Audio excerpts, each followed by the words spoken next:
ವಿಜ್ಞಾನ ತಂತ್ರಜ್ಞಾನ ಎಷ್ಟೇ ಬೆಳೆದರೂ ಭಾರತದಲ್ಲಿ ಧಾರ್ಮಿಕ ಆಚರಣೆಗಳು ಮಾತ್ರ ಕಡಿಮೆಯಾಗಿಲ್ಲ. ಇಲ್ಲೊಂದು ಗ್ರಾಮ ಸಾವಿರಾರು ವರ್ಷಗಳಿಂದ ದೈವವಾಣಿಯನ್ನ ಪಾಲಿಸಿಕೊಂಡು ಬರ್ತಾ ಇದೆ.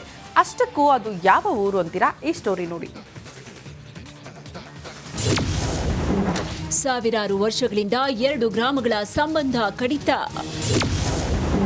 ಆ ಗ್ರಾಮಕ್ಕೆ ಕಾಲಿಡೋದಕ್ಕೆ ಹೆದರುತ್ತಾರೆ ಉಮ್ಮದಿ ಗ್ರಾಮಸ್ಥರು. ಅಥಣಿ ತಾಲೂಕಿಗೆ ಗಡಿ ಹೊಂದಿರುವ ಮಹಾರಾಷ್ಟ್ರದ ಸಾಂಗ್ಲಿ ಜಿಲ್ಲೆಯ ಉಮದಿ ಹಾಗೂ ಸಂಕಾ ಗ್ರಾಮಗಳು ಇವತ್ತಿಗೂ ಕೂಡ ಯಾವುದೇ ಸಂಬಂಧಗಳನ್ನು ಬೆಳೆಸಿಲ್ಲ, ವ್ಯವಹಾರಗಳನ್ನ ನಡೆಸೋದೇ ಇಲ್ಲ. ಉಮದಿ ಗ್ರಾಮಸ್ಥರು ಸಂಕಾ ಗ್ರಾಮದಲ್ಲಿ ಒಂದು ತೊಟ್ಟು ನೀರನ್ನು ಸೇವಿಸದೆ ಪರಂಪರಾಗತವಾಗಿ ಬಂದ ಆಚರಣೆಯನ್ನ ಮುಂದುವರಿಸಿಕೊಂಡು ಬಂದಿದ್ದಾರೆ. ಒಂದು ಗ್ರಾಮಕ್ಕೆ ಇನ್ನೊಂದು ಗ್ರಾಮದ ಜನ ಭೇಟಿ ನೀಡುವುದಿಲ್ಲ. ತುರ್ತು ಕೆಲಸದ ನಿಮಿತ್ತ ಭೇಟಿ ನೀಡಿದವರು ಅಲ್ಲಿನ ಊಟ ನೀರನ್ನ ಸೇವಿಸೋದಿಲ್ಲ. ಹೆಣ್ಣು ಗಂಡು ಕೊಂಡುಕೊಳ್ಳುವ ಸಂಪ್ರದಾಯವಂತೂ ಇಲ್ವೇ ಇಲ್ಲ. ಗ್ರಾಮದೇವರು ಶ್ರೀ ವೀರ ಮಲ್ಲಕಾರ ಸಿದ್ಧರ ಶಾಪದ ಪರಿಣಾಮ ಸಂಕಾ ಗ್ರಾಮಕ್ಕೆ ಉಮದಿ ಗ್ರಾಮಸ್ಥರು ತೆರಳೋದಿಲ್ಲ. ಎಲ್ಲಾ ಸಮಾಜದ ಎಲ್ಲಾ ಧರ್ಮದ ಇವನ್ ಮುಸ್ಲಿಮಾನ್ ಸಮಾಜದ ಹಿಡಿದು ಇವತ್ತಿಗೆ ಸಂಘ ಜೊತೆಗೆ ಯಾವುದೇ ವ್ಯವಹಾರ ಸಂಬಂಧಗಳನ್ನು ಇಟ್ಟಿಲ್ಲ. ಇಲ್ಲಿ ಜನ ಅಲ್ಲಿ ಹೋಗಿ ಯಾವುದೇ ನೀರನ್ನು ಭಕ್ಷಣೆ ಮಾಡೋದಿಲ್ಲ ಅಥವಾ ಆಫೀಸಲ್ಲಿ ಇರ್ತಕ್ಕಂಥ ಕಾಗದಪತ್ರಗಳ ವ್ಯವಹಾರನೂ ಕೂಡ ಮಾಡೋದಿಲ್ಲ.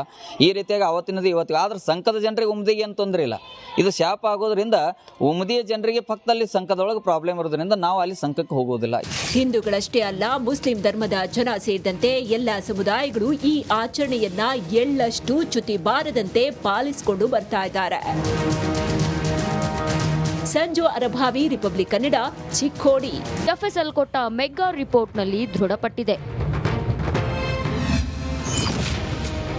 ರೇಣುಕಾಸ್ವಾಮಿ ಸಾಯೋಕು ಮುನ್ನ ಡಿ ಗ್ಯಾಂಗ್ ಆತನಿಗೆ ಕರೆಂಟ್ ಶಾಕ್ ಕೊಟ್ಟು ಚಿತ್ರಹಿಂಸೆ ನೀಡಿದೆ. ಡೆವಿಲ್ ಗ್ಯಾಂಗ್ ಹಲ್ಲೆ ಮಾಡುವಾಗ ರೇಣುಕಾಸ್ವಾಮಿ ಪ್ರಜ್ಞೆ ತಪ್ಪಿ ಬಿದ್ದಿದ್ದ.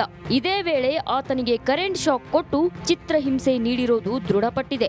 ಮೆಗಾರ್ ಮಷಿನ್ ನಿಂದ ಕರೆಂಟ್ ಶಾಕ್ ಕೊಟ್ಟು ವಿಕೃತಿ ಮೆರೆದಿರೋದು ಪ್ರೂವ್ ಆಗಿದೆ. ಡಿ ಗ್ಯಾಂಗ್ ನಿಂದ ಪೊಲೀಸರು ವಶಪಡಿಸಿಕೊಂಡ ಮೆಗಾರ್ ಮಷಿನ್ ನಿಂದಲೇ ಕರೆಂಟ್ ಶಾಕ್ ಕೊಟ್ಟಿರೋದು ಗೊತ್ತಾಗಿದೆ. ಬೆಂಗಳೂರು ಎಫ್ಎಸ್ಎಲ್ ಕೊಟ್ಟ ಮೆಗಾರ್ ರಿಪೋರ್ಟ್ ನಲ್ಲಿ ಇದೆಲ್ಲವೂ ಬಟಾಬಯಲಾಗಿದೆ. ಈಗಾಗಲೇ ಮೆಗಾರ್ ಯಂತ್ರದ ರಿಪೋರ್ಟ್ ಪೊಲೀಸರ ಕೈ ಸೇರಿದೆ. ಡಿ ಗ್ಯಾಂಗ್ನ ಒಂದೊಂದೇ ಕ್ರೌರ್ಯಗಳು ಪ್ರೂವ್ ಆಗ್ತಿವೆ. ಇದನ್ನೆಲ್ಲ ನೋಡ್ತಿದ್ರೆ ರೇಣುಕಾಸ್ವಾಮಿ ಕೊಲೆ ಕೇಸ್ನಲ್ಲಿ ಡಿ ಗ್ಯಾಂಗ್ಗೆ ಜೈಲೂಟ ಫಿಕ್ಸ್ ಆಗೋದ್ರಲ್ಲಿ ಯಾವುದೇ ಅನುಮಾನವಿಲ್ಲ. Dhruvaraj, crime bureau, Republic Kannada.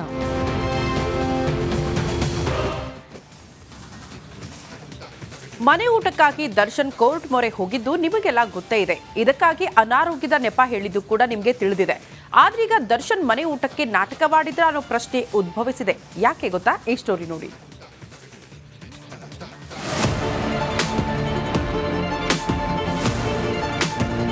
ಜೈಲೂಟ ಸೇರ್ತಿಲ್ಲ, food poison ನಿಂದ ಅನಾರೋಗ್ಯ. ಇದು ಮನೆಯೂಟಕ್ಕಾಗಿ ದರ್ಶನ್ ಕೋರ್ಟ್ಗೆ ಕೊಟ್ಟ ಕಾರಣ. ಆದ್ರೆ ಇದು ನಿಜವಾದ ಕಾರಣನಾ ಅಥವಾ ಬಿರಿಯಾನಿಗಾಗಿ ಪೊರ್ಕೆ ಆಡಿದ ನಾಟಕನ ಅನ್ನೋದೇ ಈಗ ಹುಟ್ಕೊಂಡಿರುವ ಪ್ರಶ್ನೆ. ಮನೆಯೂಟಕ್ಕಾಗಿ ನಾಟಕವಾಡಿದ್ನ ದಾಸ, ಸುಳ್ಳು ಹೇಳಿ ಸಿಕ್ಕಿ ಬಿದ್ದನ ಕೊಲೆ ಸಾರಥಿ.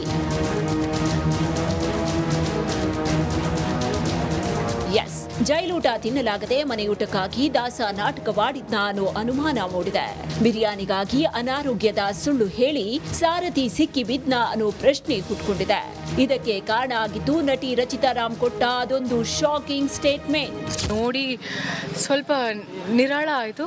ಆ್ಯಂಡ್ ಪ್ರಮುಖವಾಗಿ ಅವರ ಆರೋಗ್ಯ ಬಗ್ಗೆ ವಿಚಾರಿಸಿಕೊಂಡೆ. So he is very healthy, is very fine. ಇದೇ ಹೇಳಿಕೆ ಡಿಂಪಲ್ ಕ್ವೀನ್ ರಚಿತಾ ರಾಮ್ರ ಇದೇ ಹೇಳಿಕೆ ದರ್ಶನ್ನ ಸಿಕ್ಕಿ ಹಾಕಿಕೊಳ್ಳುವಂತೆ ಮಾಡಿದೆ.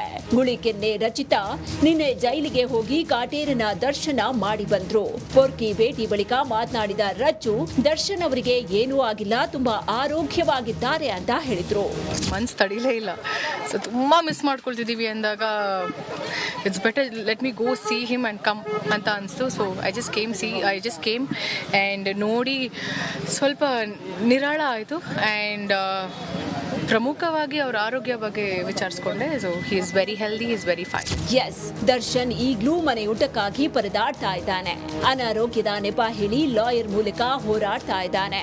ಹತ ಕಾಟೇರ ನನಗೆ ಹುಷಾರಿಲ್ಲ, ಮನೆಯೂಟ ಕೊಡಿ ಅಂತ ಬೇಡಿಕೊಳ್ತಾ ಇದ್ರೆ, ಇತ್ತ ರಚಿತಾರಾಮ್ ನೋಡಿದ್ರೆ ನಮ್ಮ ಬಾಸ್ಗೆ ಏನೂ ಆಗಿಲ್ಲ, ಆರಾಮಾಗಿದ್ದಾರೆ ಅಂತ ಟ್ವಿಸ್ಟ್ ಕೊಟ್ಟಿದ್ದಾರೆ. ಇದನ್ನೆಲ್ಲ ನೋಡ್ತಾ ಇದ್ರೆ ದರ್ಶನ್ ಹುಷಾರ್ ತಪ್ಪಿರೋದು ಸುಳ್ಳ ಅಥವಾ ರಚಿತಾರಾಮ್ ಹೇಳಿರೋದು ಸತ್ಯ ಅನ್ನೋದೇ ಗೊಂದಲಮಯ. Nagaraj, crime bureau, Republic Kannada.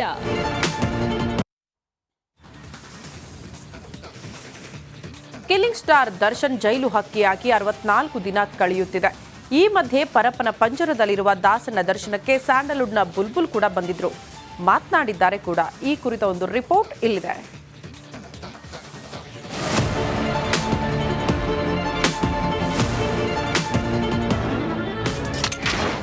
ದರ್ಶನ್ರನ್ನ meet ಮಾಡಿದ ರಚಿತಾರಾಮ್, ಪೊರ್ಕಿಯನ್ನ ಮಾತನಾಡಿಸಿದ ಬುಲ್ಬುಲ್.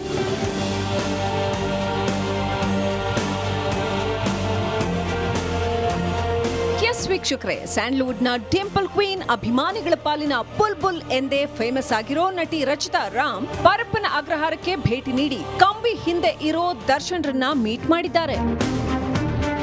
ಪೊರ್ಕಿ ಭೇಟಿಯಾಗಿ ರಚಿತಾರಾಮ್ ಏನ್ ಹೇಳಿದ್ರು ಅಂತ ಪಿನ್ ಟು ಪಿನ್ ಹೇಳ್ತೀವಿ ನೋಡಿ. ಡಿ ಬಾಸ್, ನಿಮಗಾಗಿ ಕಾಯುತ್ತಿದ್ದೇವೆ. Boss, we all are waiting for you. ಆದಷ್ಟು ಬೇಗ ನಮಗೆ ಒಳ್ಳೆ ಸುದ್ದಿ ಸಿಗಲಿ ಆ್ಯಂಡ್ ಭಗವಂತನ ನಾನು ಪ್ರಾರ್ಥನೆ ಮಾಡ್ತೀನಿ. Boss, we all are waiting for you. ಆದಷ್ಟು ಬೇಗ ನಮಗೆ ಒಳ್ಳೆ ಸುದ್ದಿ ಸಿಗಲಿ ಆ್ಯಂಡ್ ಭಗವಂತನ ನಾನು ಪ್ರಾರ್ಥನೆ ಮಾಡ್ತೀನಿ. ರಾಜನನ್ನ ರಾಜನಂತೆ ನೋಡೋಕೆ ಇಷ್ಟ. ನನಗೆ ಹಾನೆಸ್ಟ್ಲಿ ಹೇಳ್ತೀನಿ, ಬಂದಿಲ್ಲ, ನೋಡೋದಕ್ಕೆ ಬಂದಿಲ್ಲ ಹಾಗೆ ಹೀಗೆ ಅಂತ ಅಲ್ಲ. ರಾಜನ ಥರನೇ ನೋಡೋದಕ್ಕೆ ಇಷ್ಟ ನನಗೆ. ರಾಜನ ಥರನೇ ನೋಡೋದಕ್ಕೆ ಇಷ್ಟ ನನಗೆ. ದರ್ಶನ್ರಿಂದಲೇ ನಾನು ರಚಿತಾ ಆಗಿದ್ದು. ನಾವೊಂದು ಮಾತು ಹೇಳ, ನಾನು ಅವರ ಒಂದು ಬ್ಯಾನರಿಂದ ಬಂದವಳು. ನನ್ನನ್ನು ಇಂಟ್ರೊಡ್ಯೂಸ್ ಮಾಡಿದ್ದು ದರ್ಶನ್ ಸರ್. ಆ್ಯಂಡ್ ಇವತ್ತು ನನಗೇನೇ ಹೆಸರಿದ್ರು ಅದು ದರ್ಶನ್ ಸರ್ ಇಂದ. ಅವತ್ತು ಒಂದು ಮಾತು ಅವ್ರು ಏನಾದರೂ ನೋ ಅಂತ ಹೇಳಿದ್ರೆ ಪ್ರಾಬಬ್ಲಿ ಇವತ್ತು ರಚಿತಾರಾಮ್ ರಚಿತಾರಾಮ್ ಆಗಕ್ಕಾಗ್ತಿರಲಿಲ್ಲ.